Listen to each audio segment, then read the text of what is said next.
Hello my dear students, welcome back to my channel study with Rishika.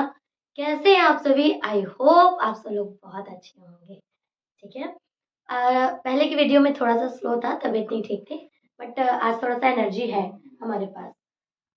अगर हम बात करें एटम्स और मॉलिक्यूल्स की, जो हमने 9th का टॉपिक पढ़ रखा था या पढ़ रहे थे, तो उसमें अभी तक हमने डिस्कस कर लिया था कि डाल्टन्स एटॉमिक थ्योरी क्या थी, डाल्टन्स ने किस तरह से अपनी थ्योरी दी है, और फिर वो बाद में बिल्कुल फ्लॉप हो गई है। ठीक है, वो उसमें उनकी गलती नहीं थी। ठीक। अगर हम बात करते हैं डाल्टन्स में, तो उसी एटम्स एंड मॉलिक्यूल्स में, तो अब हम डिस्कस करने जा रहे हैं कि एटम्स क्या हैं। ठीक है, जो हमने पहले ही बार पढ़ा था स्टार्टिंग के चैप्टर्स में, फर्स्ट चैप्टर में, उसके पहले भी हमने डिस्कस किया था कि एटम्स क्या है, बहुत ही स्मॉलेस्ट पार्टिकल है। जैसे कि चौक है, चौक को आप क्रश कर दीजिए और छोटे से छोटा फाइन पार्टिकल उठाइए, तो क्या वो एटम है? तो आप कह दोगे वही तो उसका छोटा पार्टिकल है, क्योंकि और वो उससे छोटा नहीं हो रहा है। लेकिन एटम्स इतने छोटे हैं बेटा, इतने छोटे हैं कि उन्हें हम अपनी आंखों से नहीं देख सकते। इनफैक्ट स्ट्रॉन्गेस्ट माइक्रोस्कोप से भी नहीं देख सकते इजिली। ठीक है, जो नॉर्मल माइक्रोस्कोप्स आते हैं उनसे भी हम नहीं देख सकते। तो जो छोटा सा पार्टिकल आपने चौक का निकाला है, बहुत सबसे छोटा पार्टिकल आपके अकॉर्डिंग, तो वो भी कई सारे एटम से मिलकर बना। ठीक है, और वो छोटे से छोटे पार्टिकल ही आगे आपके रिएक्शन प्रोसीड कराने में हेल्प करते हैं। ठीक है, जैसे कि हम बात करें, इसमें आपको क्या डिस्कस करना है, atoms is the smallest portion of matter, यानी इस जो एटम है वो सबसे छोटा वाला, सबसे छोटा पोर्शन मैटर का, किसका? मैटर का सबसे छोटा स्मॉलेस्ट पोर्शन है, जो कि पार्ट लेता है, which can take a part in a chemical reaction. ठीक है, जो कि केमिकल रिएक्शन में पार्टिसिपेट करता है। इतनी बात समझ में आई? बहुत छोटी सी चीज थी। ठीक है, आगे इसी के बारे को हमने आइडेंटिफाई किया है कि जो एटम्स हैं, यहाँ पे इट लिखा हुआ है, that is the atom. Atom में और मे नॉट, यानी कि मे और मे नॉट एग्जिस्ट इंडिपेंडेंटली, अकेले एग्जिस्ट नहीं करते, कर भी सकते हैं, बहुत रेयर स्टेट है। लेकिन जैसे ही एक छोटा सा पार्टिकल है बेटा, आप खुद सोचो कि जो हमें दिखता नहीं है आंखों से, वो उसको कोई चीज बनानी होगी तो वो कई सारे मॉलिक्यूल्स, कई सारे एटम्स को लेकर ये कंबाइन करके ही तो बनाएगा ना। ठीक है, जैसे कि हमने यही बात की थी कि एक हाइड्रोजन का एलिमेंट जो है, हाइड्रोजन के कई सारे एटम से मिलकर बना हुआ है, यही तो बात की थी, है ना। What is the atom? Then atom, ये भी हम कह सकते हैं एटम्स आर मे और may not be exist independently. अगर हम बात करें तो मैटर जो है, सॉरी एटम जो है, वो इंडिपेंडेंटली एग्जिस्ट भी नहीं करते हैं। फिर तीसरी बात जो हमने कही थी, जो वही पुरानी वाली ही है, they are so small. So small यानी कि हम क्या कह सकते हैं, क्या कह सकते हैं? वेरी वेरी स्मॉल, बहुत ही ज्यादा छोटे। They are so small that we cannot see them even under the powerful optical microscope. इतने ज्यादा छोटे हैं कि हम उन्हें पावरफुल माइक्रोस्कोप से भी नहीं देख सकते। ठीक है, फिर अच्छा, जब ये ऐसे स्टडी होती गई तो एक चीज बेटा फाइंड आउट हुई। वो चीज क्या थी कि एटम्स तो ठीक है, आपने कहा, हाँ मान लिया मैंने, हमने मान लिया, चलो मान लिया हमने। ठीक है, क्या मान लिया? हमने ये मान लिया कि जो एटम है वो इतना छोटा है। फिर किसी ने पूछ लिया, आप जैसे ही किसी बच्चे ने, मैम ठीक है मान लिया, बट अब ये बता दो आप कि ये दिखता कैसा है ना, इसका शेप क्या है।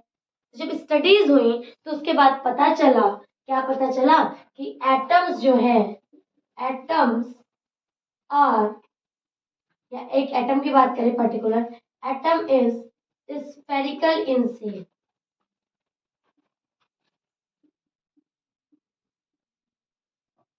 ठीक है, एटम किस शेप में है बेटा?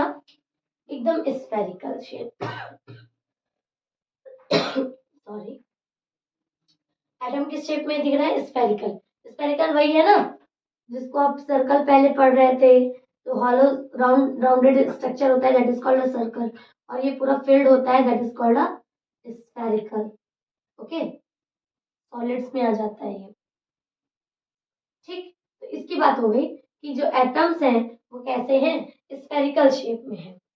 ठीक, अब कहा गया ठीक है मैम, आपने कहा कि ये जो एटम दिख रहा है हमको, कलर चेंज कर देते हैं ताकि और मजा आए। ठीक है, ये जो एटम आपको दिख रहा है, ये एटम, ठीक है, ये जो एटम बेटा दिख रहा है ये बिल्कुल स्फेरिकल शेप का है। अब आपने कहा कि मैम अब ये हमको बताइए, हम पता करना चाहते हैं कितना बड़ा है, हम इसको मेजर करना चाहते हैं। ठीक है, तो हमने कहा ठीक है बेटा मेजर करिए, हम मना थोड़ी ना करें। तो आपने कहा शुरू कहाँ से करें, तो मैंने कहा बेटा ये स्फेरिकल शेप में है, तो किसी भी स्फेरिकल शेप की का अगर आपको निकालना होगा कि ये कितना बड़ा है, साइज पता करना होगा, तो सबसे इम्पोर्टेंट है इसका रेडियस पता होना चाहिए। यानी सेंटर से इसके सरकमफेरेंस तक का डिस्टेंस कितना है, that is called a radius. ये तो पढ़ते हो, एक सर्कल के अंदर ये इतनी दूरी, जो सेंटर से लेकर ये सरकमफेरेंस के बीच की दूरी जो होती है, ये क्या होती है, रेडियस होती है। मैथ में भी पढ़ा है। अगर रेडियस पता होता था तो आप क्या करते हो, इसका पूरा एरिया वगैरह सब कुछ निकाल लेते हो, है ना। सर्कुलर फील्ड है तो उसका एरिया बता दोगे, ठीक है, उसे से निकालते थे। अच्छा, ठीक है मैम, हम रेडियस पता करना चाह रहे हैं, कैसे, जरा फिर जब रेडियस आप पता कर रहे हो तो उसका नाम भी तो कुछ होगा। उसके लिए टर्म आया है आपका रेडियस ऑफ एटम, एटम का radius, radius of atom, atom का radius. The size of an atom, जो एटम का साइज है, the size of an atom is generally expressed in the term of what, radius, in the term of radius. ठीक है, यानी कि जब हम इसका साइज मेजर करेंगे तो हमें उसका रेडियस सबसे पहले पता होना चाहिए। ठीक है, रेडियस पता होगा तो हम सब कुछ पता करेंगे। इसी को क्या बोलते हैं, which is called atomic radius, which is called atomic radius, radius of atom. जैसे कि एटम को का साइज मेजर करने के लिए रेडियस की जरूरत है, इसी को उस एटम का रेडियस बोलते हैं, यानी एटॉमिक रेडियस बोलते हैं। ठीक है, अब ये इतना छोटा है बेटा, आप अगर देखो ध्यान से तो आपकी जो ये स्केल होती है, ठीक है, अब इस स्केल में अगर आप देखते आए हो हमेशा से ही, तो आपको क्या चीजें मिलती आई हैं, यहाँ पे आपका 0 होता है, फिर यहाँ पे छोटे छोटे होते 1 2 3 4 5 6 8 9, और ये 10 वाले पे फिर से 1 लिखा हो। ठीक है, आप समझ रहे, इस इतनी सी दूरी को आप क्या बोलते हो, 1 सेंटीमीटर, 1 सेंटीमीटर। फिर ये जो और छोटा वाला एरिया दिख रहा है, ये इतना छोटा सा, ठीक है, इसको दूसरे कलर से कर देते हैं, 1 सेकंड का टाइम दीजिएगा हमें।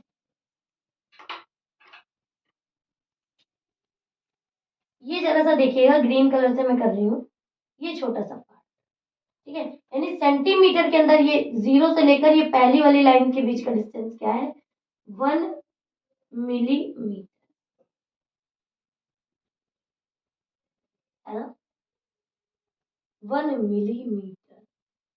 अब इस 1 मिलीमीटर के अंदर, इस इतने से 1 मिलीमीटर के अंदर, इसके अंदर कम से कम, इसके अंदर कम से कम 30 to 35 millions of atom present है।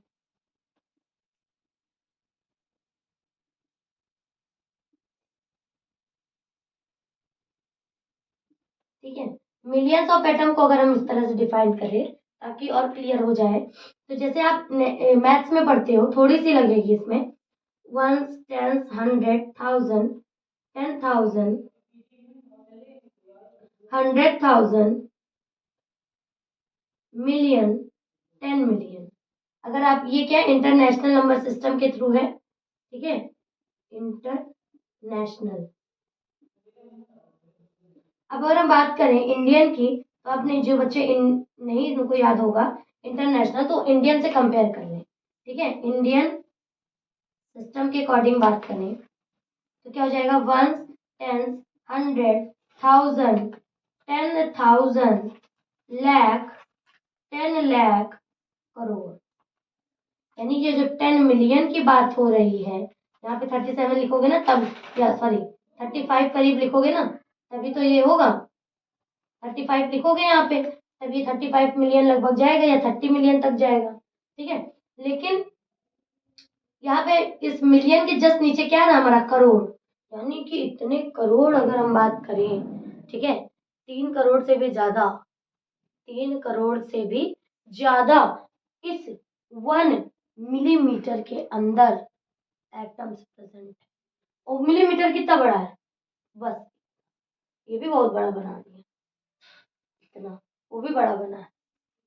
ठीक है, रेड कलर से वो कर दे रहे हैं, ये देख रहे हो रेड कलर से हाईलाइट है। इतने मिलीमीटर में इतने ज्यादा एटम्स प्रेजेंट है। अब ये बता दीजिए कि 1 मिलीमीटर में इतने ज्यादा एटम्स हैं, तो एटम का साइज कितना छोटा होगा, तो ये बहुत ज्यादा छोटा है। इस वजह से जो एटॉमिक रेडियस है वो मेजर किया जाता है नैनोमीटर में। इसमें मेजर किया जाता है नैनोमीटर्स में। ठीक है, जो इसीलिए लिखा हुआ है the atomic radius is measured in nanometers, the symbols of a nanometer is NM. जैसे मीटर का एम, किलोमीटर का के एम, ठीक है, इस तरह से करके नैनोमीटर का एनएम होता है। ठीक है, इतनी बात क्लियर हो गई। ठीक है, अब ये मैं इरेज कर दूं, जिसको लिखना है वो लिख ले समझने के लिए, और यहाँ पे स्क्रीनशॉट ले ले, थोड़ा सा यहाँ पे हम समझा देते। ठीक है, ले लिया स्क्रीनशॉट।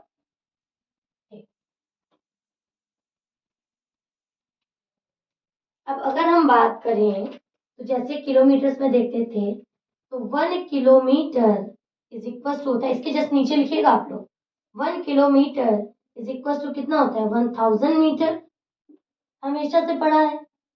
ठीक है, तो उसी तरह से 1 नैनोमीटर इज इक्वल टू कितना होता है, 10 to the power -9 metre.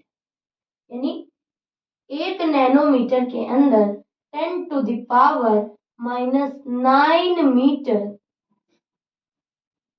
-9 metre atoms present है। ठीक है, 1 नैनोमीटर इतना होता है। अगर एटम्स के बारे में और एटॉमिक रेडियस के बारे में नेक्स्ट वीडियो में हम मिलते हैं। डाल्टन्स के सिंबल्स क्या थे, किस तरह से हम इनका नाम पढ़े हैं, ठीक है, उसके बारे में भी हम डिस्कस कर लेते हैं। ठीक है, तो देखते रहिए, अपने नोट्स प्रिपेयर करते रहिए, रिवीजन कंटिन्यू करते रहिए, and thank you for watching. God bless.